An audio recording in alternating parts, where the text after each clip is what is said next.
Halo, berjumpa kembali ya di channel YouTube Media Pembelajaran, yang dimana channel ini berisi tentang video-video pembelajaran yang menyenangkan dan mudah dimengerti. Nah, jadi sebelum lanjut ke video pembelajaran, jangan lupa ya di like, di komen, di subscribe, dan jangan lupa juga tekan tombol loncengnya supaya nanti tidak ketinggalan video-video terbaru dari channel Media Pembelajaran. Baik anak-anak, jadi pembelajaran kita pada kali ini adalah pembelajaran tematik tema 2 bermain di lingkunganku, kelas 2 subtema 3 pembelajaran 6. Nah, sekarang anak-anak simak videonya sampai habis supaya nanti mudah mengerti apa yang kita pelajari pada kali ini.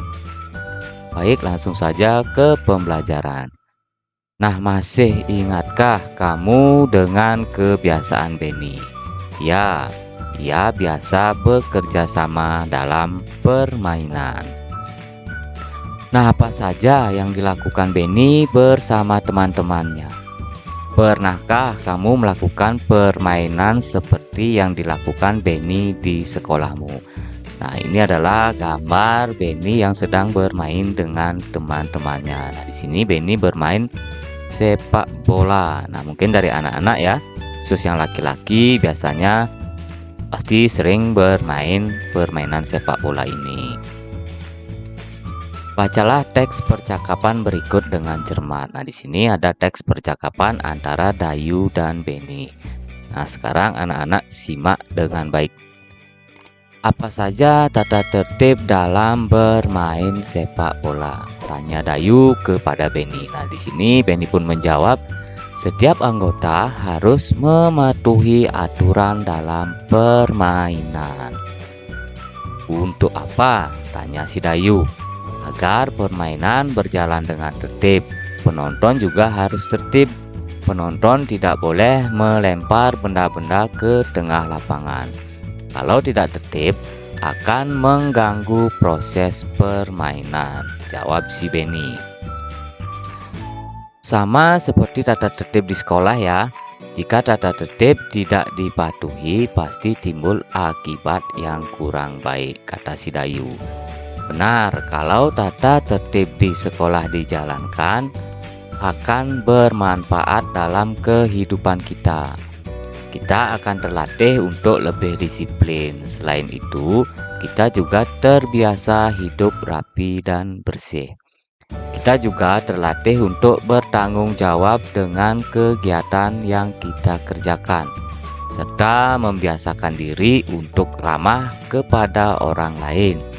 Membiasakan hidup tertib memiliki banyak manfaat dalam hidup, jawab si Benny. Berarti kalau kita tidak mematuhi tata tertib di sekolah akan berakibat kurang baik. Kita pasti akan mendapatkan sanksi. Kalau pertama kali melanggar akan mendapatkan peringatan dahulu. Namun kalau sudah lebih dari sekali akan langsung mendapatkan hukuman. Jika pelanggarannya terlalu parah, orang tua kita akan dipanggil, jawab si Dayu.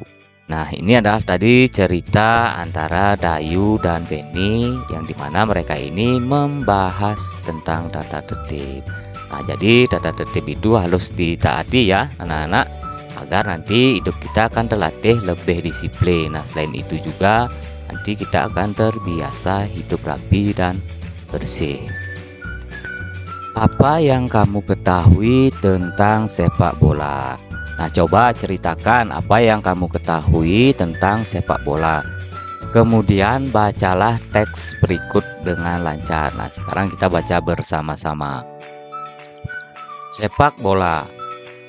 Benny gemar bermain sepak bola.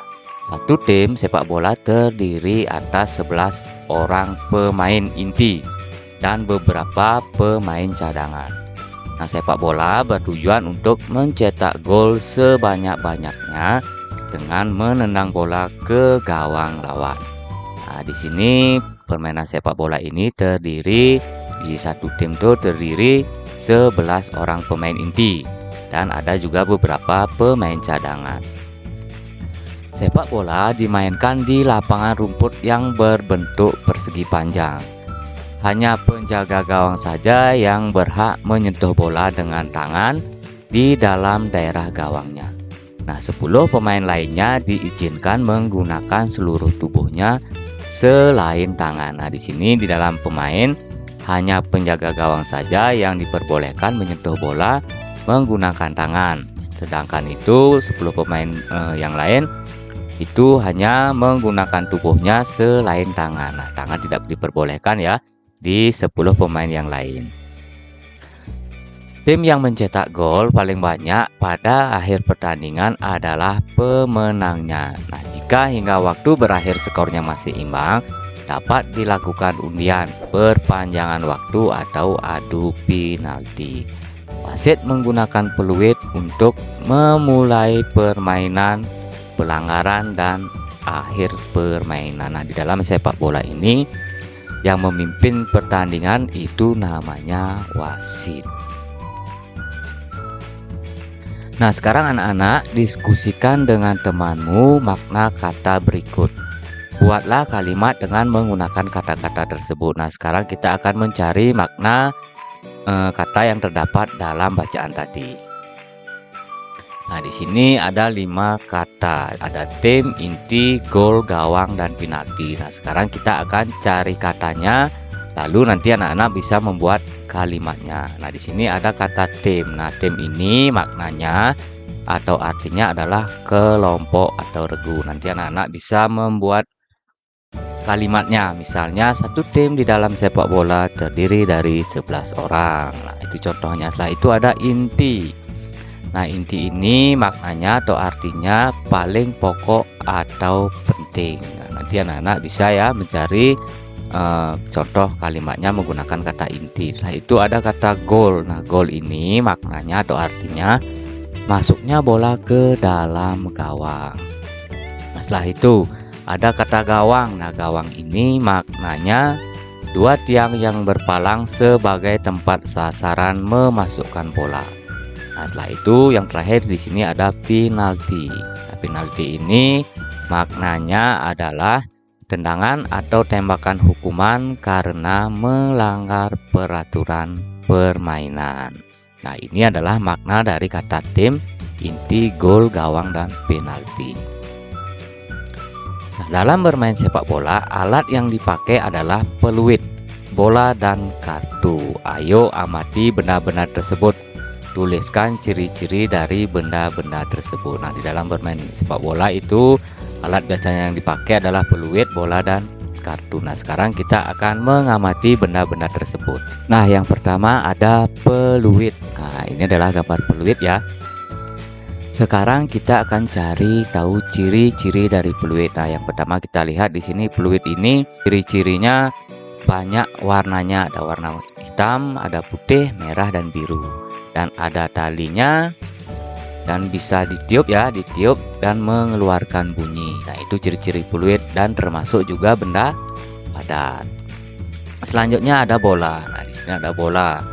Nah, di sini kebetulan gambar yang Bapak pakai ini bolanya itu yang pertama berwarna putih dan hitam. Nah, itu ciri yang pertama. Ciri yang kedua di dalamnya berisi gas atau udara.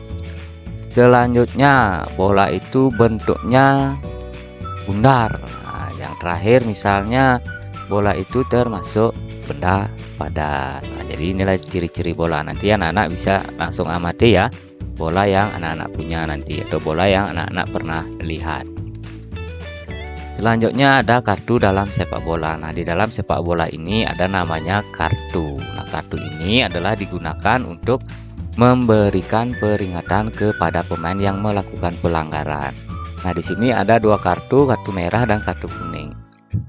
Nah, kartu ini berfungsi, yang kuning ini adalah memberikan peringatan jika pemain itu melakukan pelanggaran yang ringan. Nah, sedangkan kartu merah digunakan untuk memberikan sanksi kepada pemain yang melakukan pelanggaran dan langsung bisa dikeluarkan di dalam lapangan dan tidak diperbolehkan untuk bermain lagi. Nah, sekarang kita akan amati ciri-cirinya.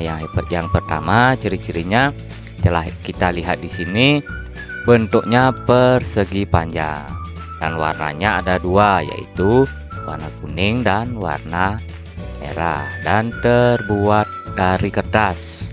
Nah, kartu ini terbuat dari kertas dan termasuk juga benda padat. Nah, ini adalah ciri-ciri dari kartu dalam sepak bola. Nah, nanti anak-anak bisa cari ciri-cirinya lagi ya, bisa dilihat dari gambar ini. Nah, selanjutnya, masih ingatkah kalian tentang pembagian yang bisa diubah dalam bentuk perkalian? Nah, di pembelajaran yang kemarin ya, kita sudah pernah belajar tentang pembagian yang diubah ke dalam bentuk perkalian. Nah, sekarang kita tinggal mengingat-ingatnya saja. Nah, di sini ya, Bapak punya contoh. 27 dibagi 9 sama dengan titik-titik, karena titik-titik dikali titik-titik sama dengan titik-titik. Nah, sekarang kita cari dulu hasilnya. 27 ini dibagi 9 sama dengan berapa? Nah, sekarang kita ubah 27 dibagi 9 sama dengan titik-titik ini menjadi perkalian. Titik-titik dikali 9 sama dengan 27. Artinya berapa dikali 9 sama dengan hasilnya 27. Nah, kita coba kasih angka 1. Misalnya 1 dikali 9 hasilnya 9. Berarti belum 27 ya, berarti tidak cocok. Nah, sekarang kita kasih angka 2 coba. 2 kali 9 sama dengan 18. Belum juga 27, berarti tidak cocok. Kita sekarang kasih angka 3. Coba kita 3 kalikan 9. 3 kali 9 sama dengan 27. Nah, berarti sudah cocok ya, 27. Jadi kita taruh di sini 27 dibagi 9 sama dengan 3. Karena 3 dikali 9 sama dengan 27. Nah, setelah itu baru kita buat pengurangan berulangnya. Berarti 9 ini kita kurang 27 ini kita kurangkan 9 sebanyak 3 kali. 9 dikurang 9 dikurang 9 sama dengan 0. Jadi harus hasil akhirnya ini 0 ya di dalam pengurangan berulang. Baik, kita ke contoh berikutnya. Nah, di sini ada bentuk pembagian 32 dibagi 8 sama dengan titik-titik, karena titik-titik dikali titik-titik sama dengan titik-titik. Jadi sekarang kita cari dulu hasilnya. 32 dibagi 8 sama dengan berapa? Nah, itu baru kita ubah. 32 dibagi 8 sama dengan titik-titik menjadi bentuk perkalian. Titik-titik dikali 8 sama dengan 32. Artinya titik-titik ini berapa? Dikali 8 nanti menghasilkan 32. Nah, kita coba angka 1. 1 kali 8 hasilnya 8, belum juga 32. Nah, kita coba angka 2. 2 kali 8 sama dengan 16. Nah, belum juga 32. Sekarang kita coba angka 3. 3 kali 8 sama dengan 24. Belum juga ketemu angka 32. Kita kalikan 4 sekarang. 4 kali 8 32. Nah, sudah cocok ya. 4 kali 8 32, berarti 32 dibagi 8 sama dengan 4, karena 4 dikali 8 sama dengan 32. Nah, sekarang baru kita akan mencari bentuk pengurangan berulangnya. Jadi bentuk pengurangan berulangnya adalah 32 ini dikurangi 8 sebanyak 4 kali. Jadi 8 dikurang 8 dikurang 8 dikurang 8 sama dengan 0. Nah, jadi demikian ya anak-anak cara kita mencari atau merubah dari bentuk pembagian ke bentuk perkalian. Nah, cukup sampai di sini dulu ya pembelajaran kita pada kali ini. Mudah-mudahan apa yang kita pelajari anak-anak bisa paham dan mengerti. Dan sampai berjumpa lagi di pembelajaran berikutnya di tema 2 subtema 4 pembelajaran 1. Nah, sebelum Bapak akhiri, jika video ini bermanfaat bisa dibagikan ke teman-teman yang lain. Dan jangan lupa di like, di komen, dan di subscribe. Tekan juga tombol loncengnya ya, supaya nanti tidak ketinggalan video-video pembelajaran yang terbaru dari channel Media Pembelajaran.